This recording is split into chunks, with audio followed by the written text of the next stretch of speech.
Canada. How you doing out there?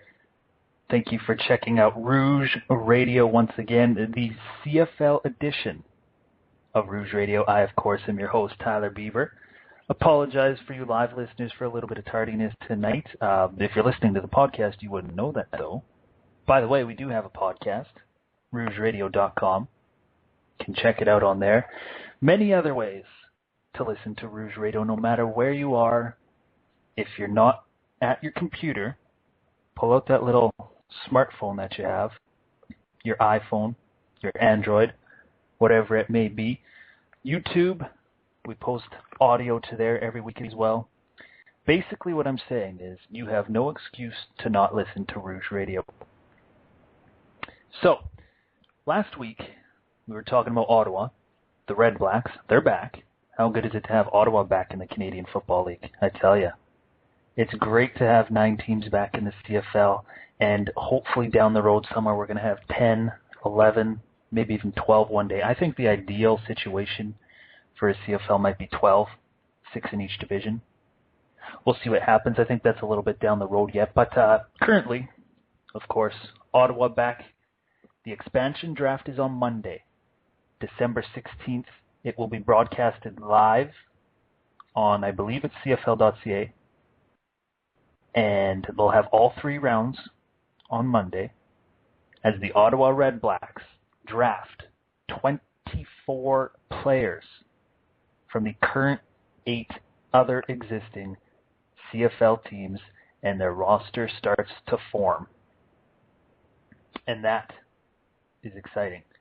And speaking of the RedBlacks and their roster, they signed their first quarterback to a contract.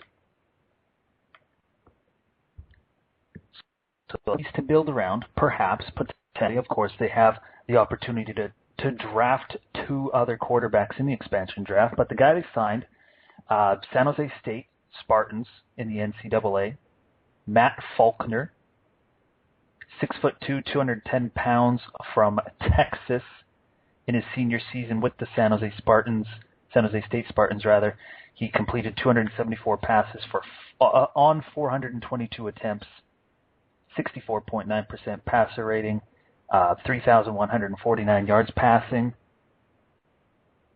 And he adds to the list of a few guys that they have going on there in Ottawa. Of course, they now have a head coach. We weren't able to talk about it last week because the announcement didn't come until later in the week. But the Ottawa RedBlacks have hired the franchise's first head coach, and it is Calgary Stampeders defensive coordinator, Rick Campbell, the son of legendary CFL Hugh Campbell. And it was interesting because everybody thought, with all the success that Hugh Campbell had with the Edmonton Eskimos, and now all of a sudden they have an opening with the firing of Kavis Reed, that 1 and 1 would equal 2, and Rick Campbell would be the head coach of the Edmonton Eskimos.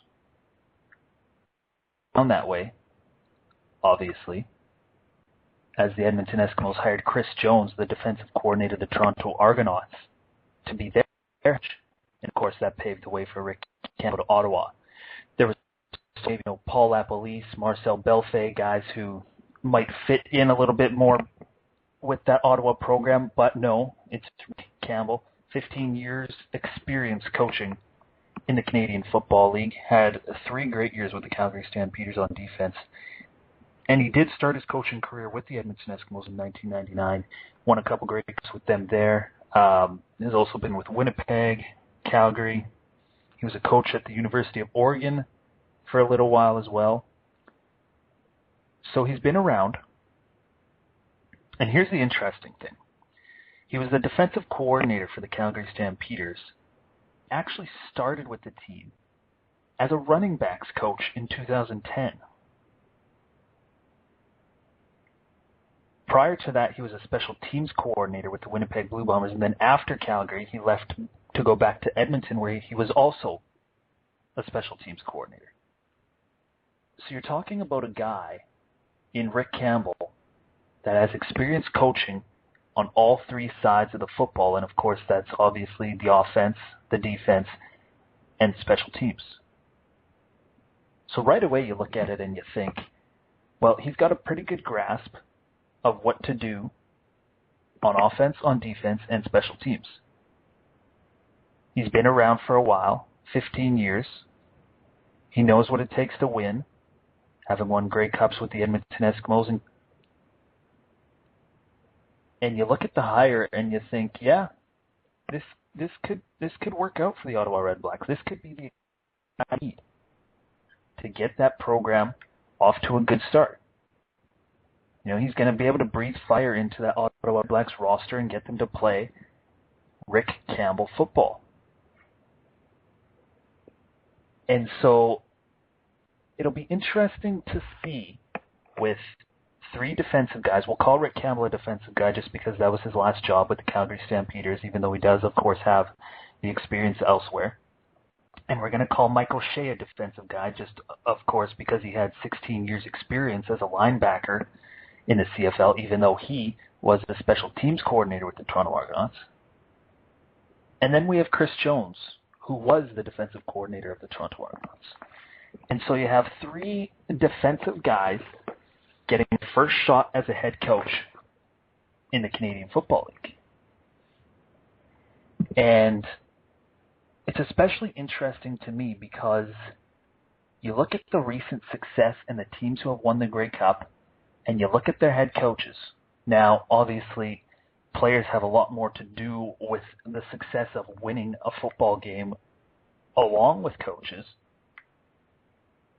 But the path of these guys is fairly similar when you look at it. And we'll just go back to last month here with the Saskatchewan Roughriders and Corey Chamberlain. Where did he come from? He was a defensive coordinator with the Hamilton Tiger Cats, among other places. Calgary Stampeders as a defensive backs coach. In 2012, the Toronto Argonauts won the Grey Cup. Scott Milanovic, he's an offensive-minded head coach, but a lot of that success came from the defensive side of the football in Jones. 2011, you had Mike Benavides. He was the defensive coordinator with the BC Lions, led his team to a fairly good season in 2012 in his first year as a head coach. Ultimately lost to the Calgary Stampeders in the West Division final at home, but again, was a big part of that defense with the BC Lions in 2011, and Wally Bono himself was a linebacker when he was a player. So you look at the relative experience around the league right now and the guys who are coaching the most successful franchises. Saskatchewan, you have Corey Chamberlain. BC, you have Mike Benavides.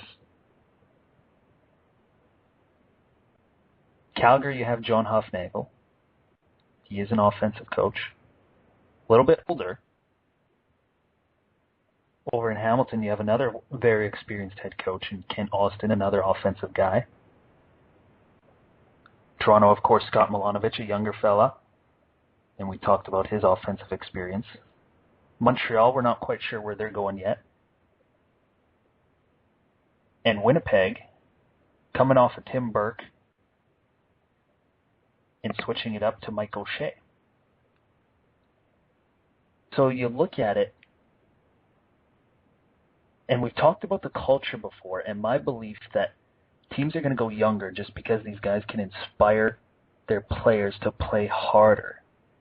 And again, that's not to say that an older head coach can't do that, because you look at Calgary, and John Hufnagel is the perfect example of that. You look at the BC Lions and Wally Bono's final season. They won the Grey Cup.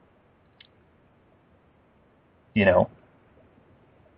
But even when you look at the whole parameter of coaching football, and I think you see it in the NFL a little bit too, and the young guys who can make the impact. One guy has success and suddenly everybody wants a piece of that action, right? That seems to be the way of the world. Even when you have certain schemes and formations on offense or defense, and one team has success against another team, what's another team going to do that's playing that other team coming up? They're going to feed off of what was successful. So who do you think is going to be the most successful head coach here of the three defensive hires? Rick Campbell with the Ottawa RedBlacks, Mike O'Shea with the Winnipeg Blue Bombers, or Chris Jones with the Edmonton Eskimos. And I listened to Rick Campbell's opening press conference a little bit on Friday, and it was interesting to me. One of the things he was saying was one of the most attractive things about going to Ottawa was that they really had nothing. You don't know who the players are going to be because you barely have a roster formed at the point. And that was intriguing for Rick Campbell to go there and say, hey, we can build this how we want to. And that may be true of other teams. You know, you look at Winnipeg, a team that has struggled and missed the playoffs for a couple years in a row now. And shouldn't they be able to just form a roster any way they want? But there's established players that you keep around for certain reasons. And, you know, you may not be able to exactly do that. But with a fresh franchise and no players, you can do almost anything you want in your first year because you don't have players who know the scheme. You know, it's not like Winnipeg where they're going to have a new defensive coordinator, new defensive coach, and a scheme is going to have to be changed. They have nothing there. So there's not a whole lot to adjust to. Now, for these players that are going to be coming in as veterans, yeah, you may have a little bit of a transition period, but overall, Ottawa can do what they want, and that's why Rick Campbell wanted to go there. Now, we talked about it again last week on the show, about what the rules are of the expansion draft, and we're going to bring it up here again just to remind you, if you want to make any little notes about things that you may need to keep in mind, if you're following along live with the CFL.ca broadcast on Monday. First round is the import draft. That, of course, is American players. They select 8 players, 1 from each team. Second round is a non-import, a Canadian draft. Again, selecting 8 players from each team. And then in the third round, they select 8 more Canadian players. And this past Monday, December 9th, teams had to submit a protection list. Players that they didn't want to go to Ottawa. So you were able to protect 10 import players in round 1, including a quarterback. And if you lose a quarterback to Ottawa in the first round, so for example, there's a pretty decent chance, I think, that Calgary might lose a quarterback to Ottawa in the first round. Could be Kevin Glenn, Drew Tate, or Bo Levi Mitchell. I think they'll protect Bo Levi Mitchell, and I think that's the general consensus among circles. So if Ottawa decided to, draft Kevin Glenn, for example, Calgary would get 2 additional Canadian players to protect in the second round. And the biggest benefit for that, I think, for the Calgary Stampeders would be that Ottawa can't take both a quarterback and a kicker from the same team. So if Ottawa took Kevin Glenn, Calgary can only protect initially they can only protect either Rene Paredes or Rob Maver.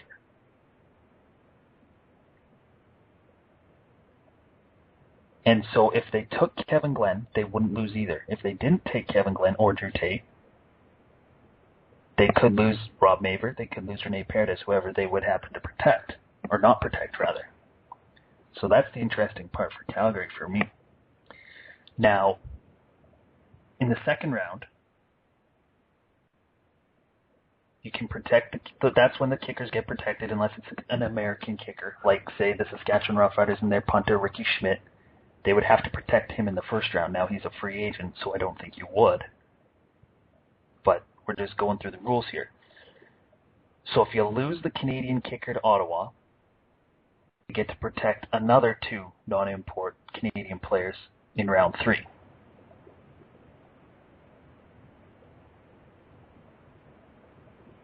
Any trades that go through, there's a freeze right now.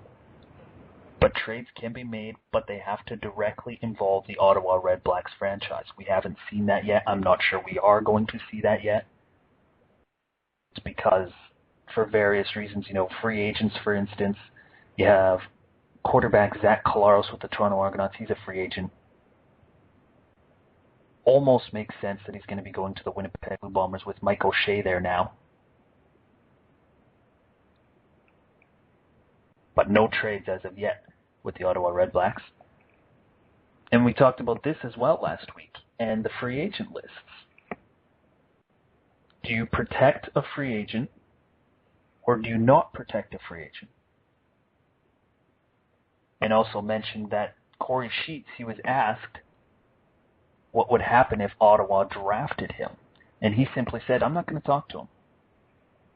I want to be a Saskatchewan Roughrider if I'm in the Canadian Football League. I'm not going to talk to the Ottawa RedBlacks organization. They draft me in the expansion draft. Makes sense. I mean, he's coming off a Grey Cup championship, right, with the Saskatchewan Roughriders, so he wants to be comfortable. He wants to be in a place where he knows he'll have success. But if you're Corey Sheets, wouldn't you even want to just pick up the phone and make your the offer? A reported salary for Corey Sheets, if he does re-sign with the Saskatchewan Roughriders, is $125,000. What if Ottawa wanted to offer him $175,000 to $200,000? Now maybe Corey Sheets is at a point in his life where he's well off financially and he doesn't really need the added $50,000 or $75,000 that an Ottawa RedBlacks franchise may offer. But if I'm Corey Sheets, I may be just picking up the phone if that was the case and saying, "Hey, what are you offering?" and just going from there. But I don't think that's going to happen. I don't think Ottawa will draft him if he is left unprotected by the Saskatchewan Roughriders. And hey, he may not even be in the Canadian Football League next year. He has a workout with the Indianapolis Colts, as well as several other CFL players, Alex Hall, other free agents for the Saskatchewan Roughriders, all with workouts lined up in the National Football League. How crazy would that be if the Riders lost both Weston Dressler and Corey Sheets to the National Football League? Big hit that would be.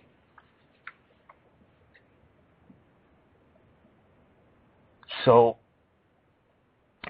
if you follow CFL.ca, you go on the website, you've seen a bunch of stuff from teams as they get set to have made their decisions, or now, after protecting their list, talk about their decisions, any potential decisions that they may have made.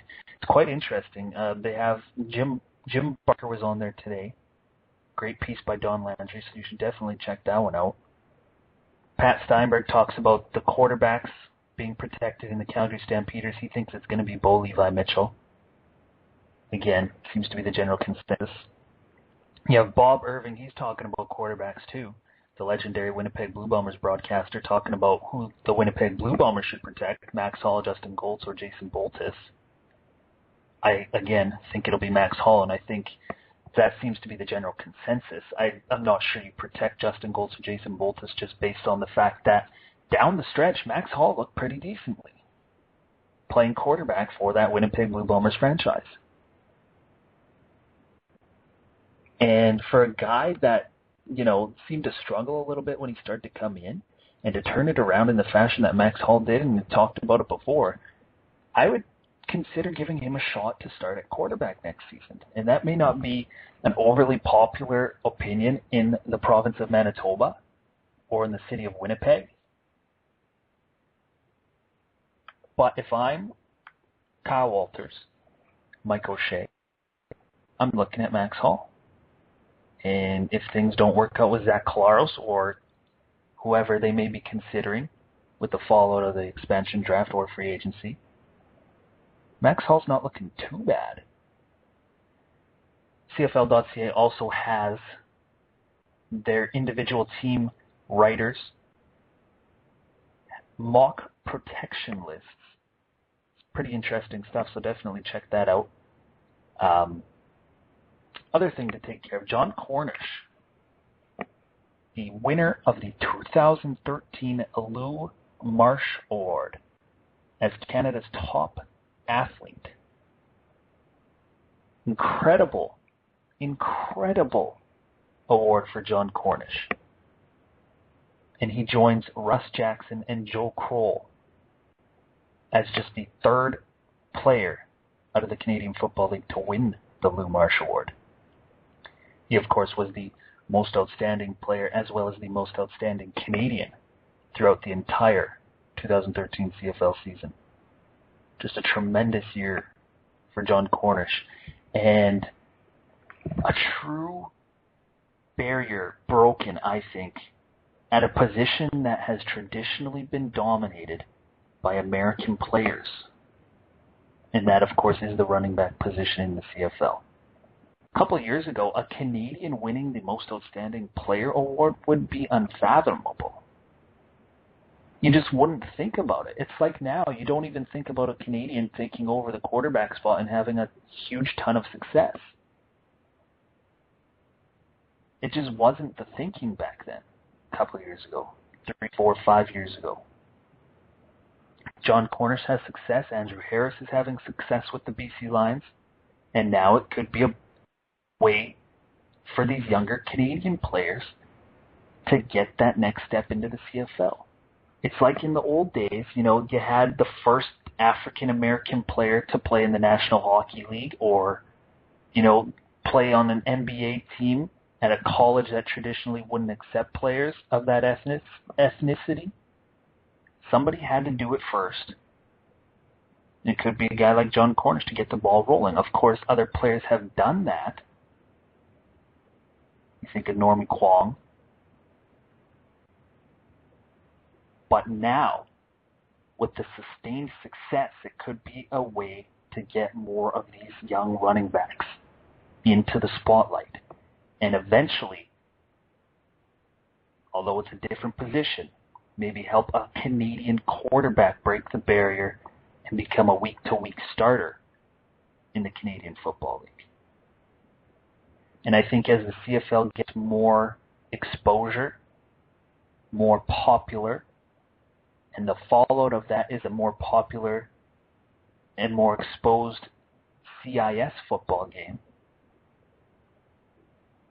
we're starting to get in a territory here in Canadian football that's just going to see everything take off. And I think in about 5 years, the CFL is going to be doing very well for themselves in addition to the CIS. And it's so juicy to look at. It's like a huge orange, and the juice is just ready to pour out. And that's how the Canadian Football League and Canadian football is looking here, in my opinion.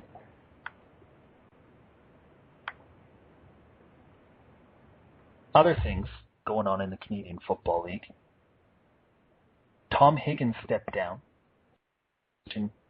with the officiating in the Canadian Football League, and the new vice president of officiating is Glenn Johnson.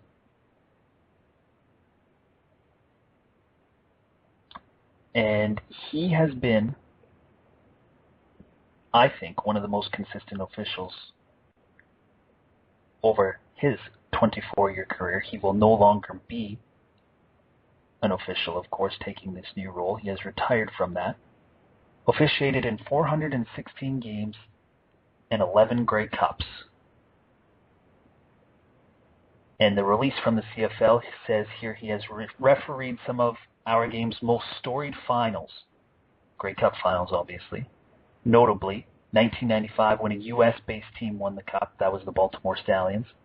2005 when the game went into overtime for only the second time in history, and the Edmonton Eskimos defeated the Montreal Alouettes at BC Place in Vancouver.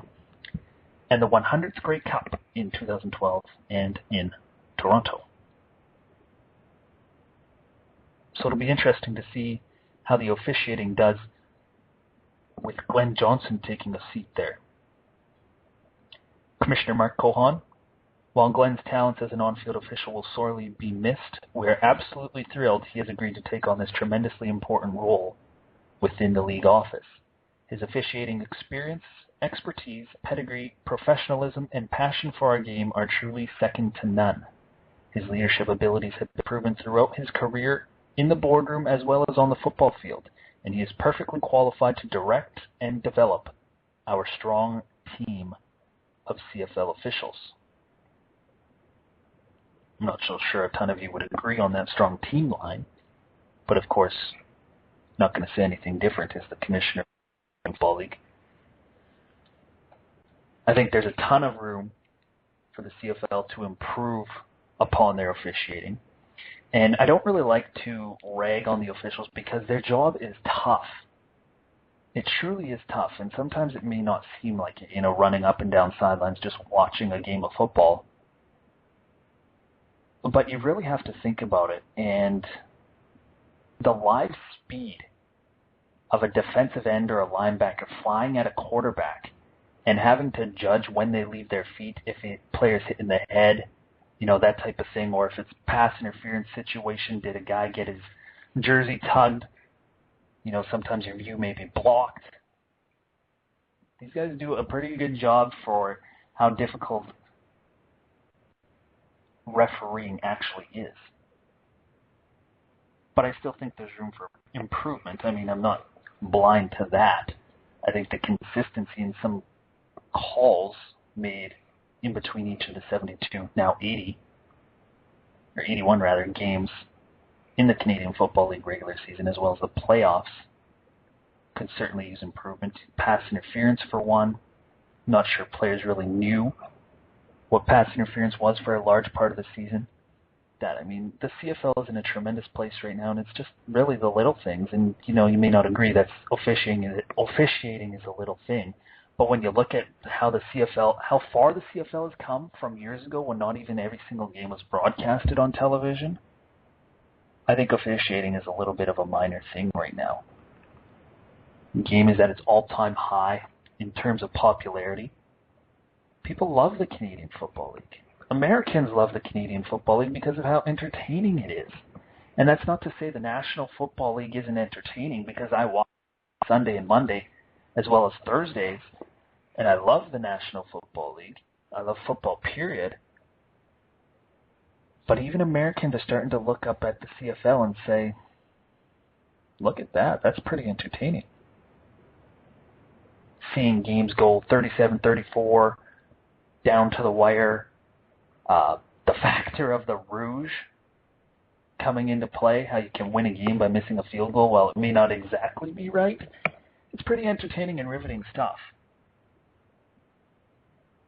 And again, the CFL is just going to keep getting more popular, more exposed, and it's only good news for a game that years ago, 10 years ago, was looking for owners in Hamilton and Toronto, and two franchises that may not have survived without the commitment of two great football men, that being David Braley and Bob Young, guys that just want to support Canadian football. And that's what's so great about the Canadian Football League and Canadian football in general. We just love it, It's not all about the money. It's not all about the fame. It's just about the game. And I think that's what makes the Canadian Football League absolutely special.